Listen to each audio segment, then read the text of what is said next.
I think there are two important reasons why a lot of towns and cities are starting to respond to the problem of peak oil. First, I don't think there's much confidence that we'll see responses anytime soon at the national level.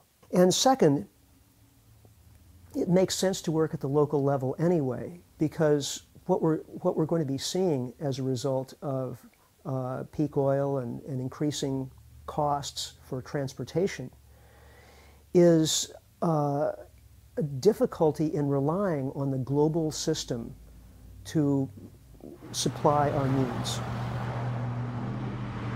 Willits is a small city. It's a population of about 5,000. For many years, Willits has been like every other city in the world, I guess, or in the country. We do what's been done. We've gone from a logging community and manufacturing basically to a services community. We were always the stepchild of other folks that were trying to get through us to go somewhere else, and we learned to be self-reliant. So it was a perfect marriage when the end of Suburbia came to Willits and brought many of us together.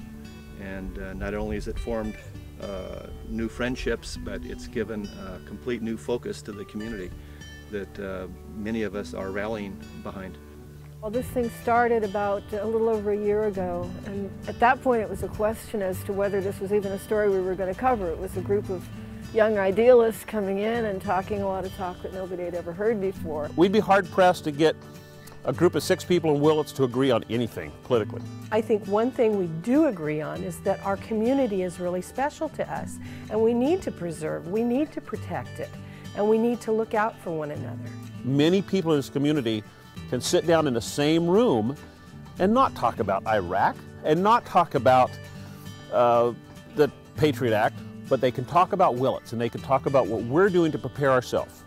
We get together forums of different sections of the community and their opinion leaders, and we talk to them not about the threat of peak oil, but about the opportunity. We set up this vision for a sustainable, localized economy that really provides these basic needs for us: food, energy, shelter, water, transportation.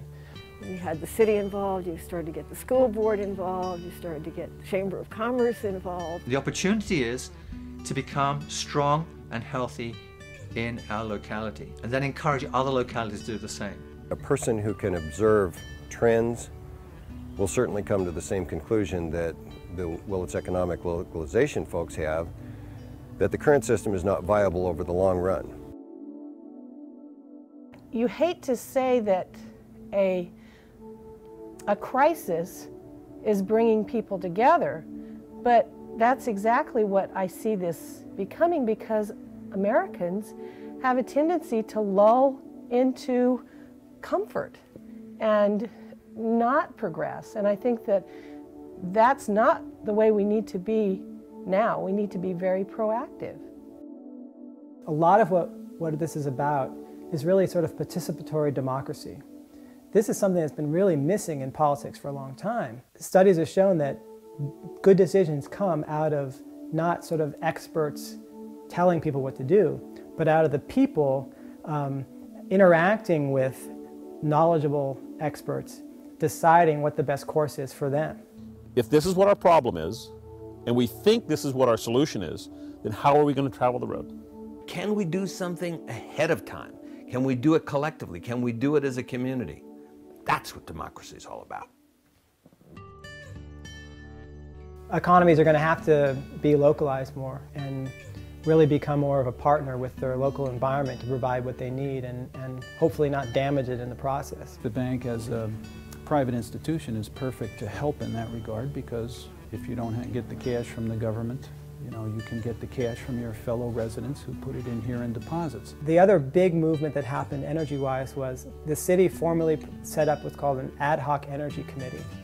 And they looked at the city's energy use primarily with electricity. The city government basically solarized the pumping stations at their sewer plant. What we're planning is to convert city facilities to solar energy. It has to be not only environmentally sound and friendly, it has to be financially and economically smart. The revolution in energy is very much like the internet. We can download energy from the grid We can also upload energy from our energy producers. It's a lot more than self-sufficiency. It's about really becoming responsible for one's lifestyle. There are many communities out in the United States and across the world now doing the same thing. In other words, the paradigm shift we're talking about is moving from this command and control notion of what an economy is and what political life is about to bringing it back to where it's real, which is where people live. When all this started, I said the only way to keep the place together would be if there's enough food to feed the community. That's it. If we have enough food, we can weather anything. Whether or not our soils will support the food and fiber that we need for our 13,000 people in this greater trading area is unknown because we've never tried it. But I'm willing to link arms with those who want to have a bash at it and move forward.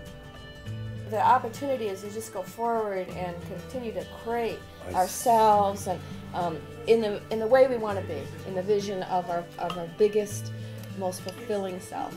It's exciting to be able to cover this story for a number of reasons. One is that it's very big and it has implications beyond the Willits area, and it's also very positive. I can't think of one person who stood up and said, this is nonsense, let's not do it. Every time I go to write, everybody's saying, let's go, and can we go a little faster? I can bemoan the fact that, oh, we should have started 5 years ago. We should have started 50 years ago. It doesn't matter. You need to start. That's the biggest hurdle.